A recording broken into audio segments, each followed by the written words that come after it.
که وم ژوندی د ازادۍ د اتڼ برخه به یم که چېرې مړ ومه نو زیری مې تر ګوره راوړی او د تور پنجاب تورې ګیدړې دومره مستې شولې راتله د پښتونخوا د سر زمري یې ویوړل. مولانا خانزیب چې کوم دی هغه د یو دیني کورنۍ سره یې تعلق ساتو. هغه ویل چې قام که رابېدارو دا د توپ او د ډانګو خبره نه ده بلکې دا به په تعلیم په انصاف او په روزګار باندې راپاسي. تعلق یې د ان پی سره و د عوامي نیشنل پارټۍ سره او مطلب هم د هغې غږ مخکې بوتلو د هغې د مرګ دا پیغام دی موږ ته دا پیغام راکوي چې کم پښتون کم کس رامخکې کیږي کم کس د امن غږ پورته کوي کم کس د خپلواکۍ غږ پورته کوي صحیح ده کم کس د خپل اختیار غږ پورته کوي د هغه به همدا انجامي همدا شهادت به منزلي. سلامونه قدرمنو زیم انصار مومند او نننی پودکاسټ کې به موږ یو د داسې شخصیت باره کې خبرې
اکثر به د هغوی په خپل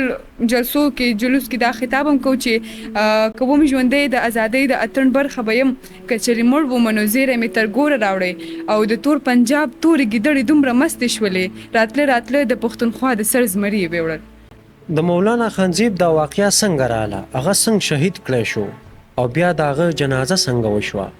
مولانا خانزیب چې کوم وخت کې شهید کړی شو، سید په کوم ورځ شهید کړی شو، د هغه نه ټیک یو غنټه مخکې هم هغه د علماو کانفرنس نه روانو، هغه ته دا خطاب کړی چې مطلب امن پاسون دی او بلنه ورکړی و چې لکه په 12 تاریخ زموږ یو امن پاسون دی، هغه کې د ګټو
او د رهبر قصه دا وه د مولانا خانزیب قصه چې مونږ ته ښیي چپ پاتې کېدل جرم دی او رښتیا ویل فرض دی.